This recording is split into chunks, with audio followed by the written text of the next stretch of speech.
Welcome back. Welcome to Be Blunt. We're here at Casa de Mota and we are kind of going over the Senate committee meeting, just kind of reacting to it. Still in shock. It happened a couple weeks ago, but let's watch what kind of ridiculousness that Senator. Yeah, you haven't seen too much of it, right, Dad? No.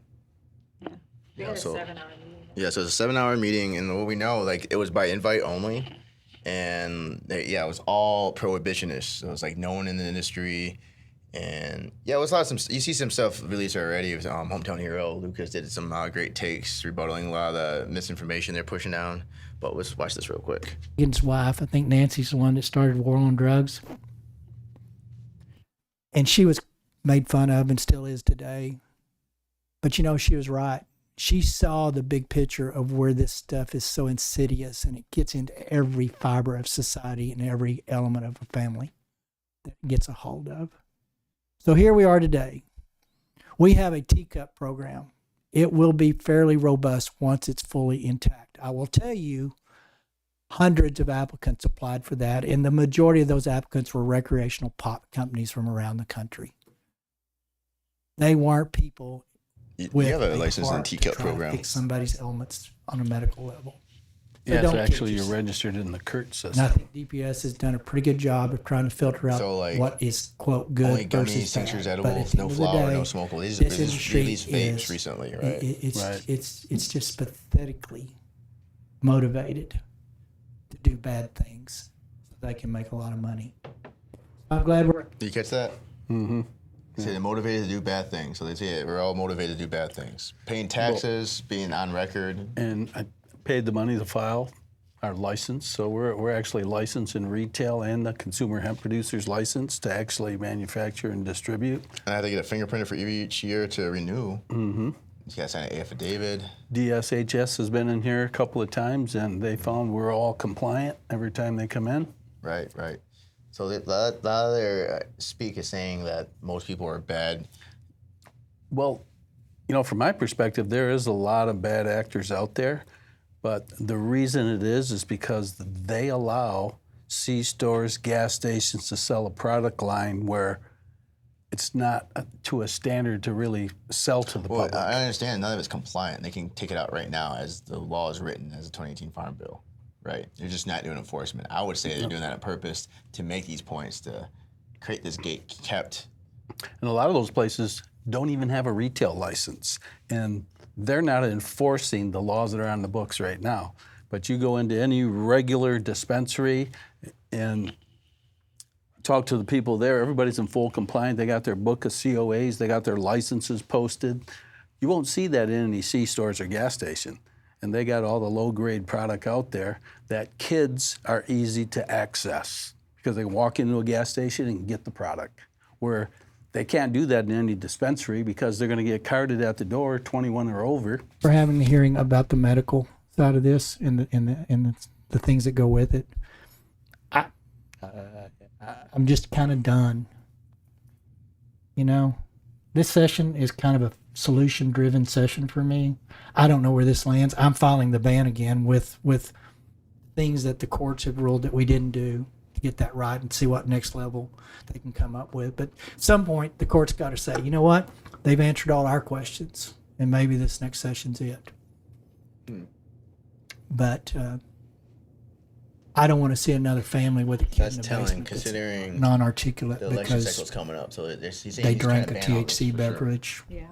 or they smoked something from a vape that they didn't know what was in it, or it's 100 times what it was supposed to be. There's nothing good from this stuff. There's no virtue in it.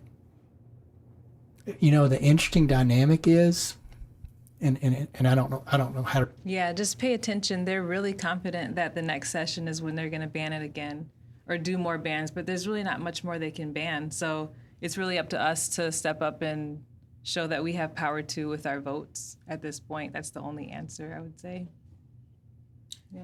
Yeah, because another thing too I want to bring up is like a lot of, we didn't see in this clip, but we'll probably do a reaction to it. But one of the, I think the chief of the police or something like that was bringing a lot of these illicit products that like look like Cheetos and stuff like that. But a lot of those products are actually not compliant products. They're actually they're- black market products. Yeah, and they come from California. talking about those are not compliant hemp products. Just one thing, if you got a license, you also have a business license, and you still have to follow trademark laws. You would get sued out of oblivion. You'll get served.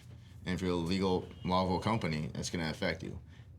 The flip side is a black market product. That's because a company is posing as a legal business doesn't mean they're all legit. You know, you hear stories about gas stations selling meth and all that stuff. Why would it be different from products posing as hemp products? So the problem is not the hemp industry, is the lack of, enforcement of the laws. Regulation by the state who is collecting fees for enforcement. They fail to do it. 70% of the money they collect goes into the general fund and doesn't even used in the hemp industry. Yeah, millions. And with that being said, I mean. Yeah, I guess, mind you, he's one of the people who's responsible for writing the 2018 Farm Bill. So a lot of them are now like extremely backpedaling and blaming everybody who's been licensed and selling, but really like they need to be pointing their fingers at themselves. You know, they're claiming like this is the new epidemic, like this is just worse than meth. Like the cops were saying, yeah, you know, we have meth heads, but really the people doing the crime or the people in jail are the people doing hemp, doing the violent. Oh, really? Yeah, they're painting a really different picture now. So. Yeah, like Reefer Madness is alive. Yep. So like you have a history of recovery, and actually like there's actually you know, you brought my attention. There's actually like good research about the advocacy of hemp products in opioid addiction and other things like that. Right. There's a lot of studies out there that really indicate that hemp, CBD, is beneficial for Alzheimer's, for fighting against Alzheimer's inflammation. Okay.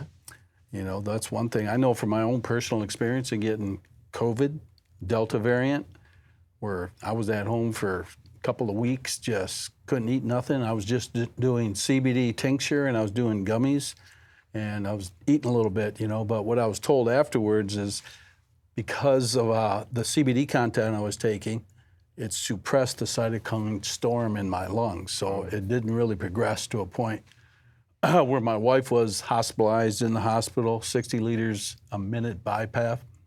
So she was to the point where she was close to passing. So what about THC, where they're trying to ban everything?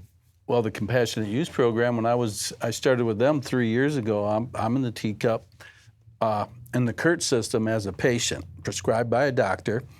I went there, bought a couple of bottles of 5 milligram, 30 in a bottle, charge you $100 a bottle. I spent $200 on 300 milligrams total.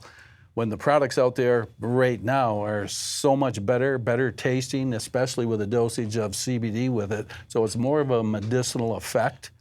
And, you know, they're supporting the teacup program, but let me tell you, the teacup program, right? Yeah, it's saying, well, as long as you buy it from us, it's good. But if you don't buy it from us, it's not good. But you do a taste test on the gummies that we have, and ours is far superior in taste, effectiveness, and cost.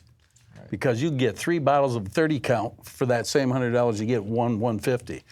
But you find there's a benefit to THC? Because a lot of them they're saying is it's no benefit. It's, you know, getting people to addicted to the worst things and violent crimes. Well, I know from my own personal experience with pain relief, you know, doing a combination of Delta 8, Delta 9, and CBD has been really helpful for me after my motorcycle accident. Because I was actually started on 10, went to 20s, went to 40s, OxyContin. And then I got even some fentanyl patches the doctor gave me. That's good. Prescription fentanyl patches. And, you know, I done them a couple of times because I was in so much pain, you know. It's kind of like pain makes you do the drugs like that. But I was able to, like, they had the medical marijuana program up in Michigan, and I signed up. And at the time, my Social Security even paid for everything. You know, my doctor's appointment and everything. So I went in and started dosing with that, and you know, I got pain relief, and I didn't have to be on the opioids. So I was able to function as a human, go in my job and all that, without being all doped up. What the opioids done for me. A lot of benefits to THC, obviously. They've admitted it through the teacup program, but now what they're basically doing is they're creating a false war on drugs that doesn't exist because it's a plant. And people are catching on to the, I guess you could say, the reefer madness right now. And that's why we're making this video to show what happened in the meeting. We'll have more videos to let people know, like, the meetings that are going behind closed doors with the lawmakers when it comes to, like, access to a plant are absolutely insane. It's completely like reefer madness point 2026, basically. So Yeah, and hopefully we can fight it.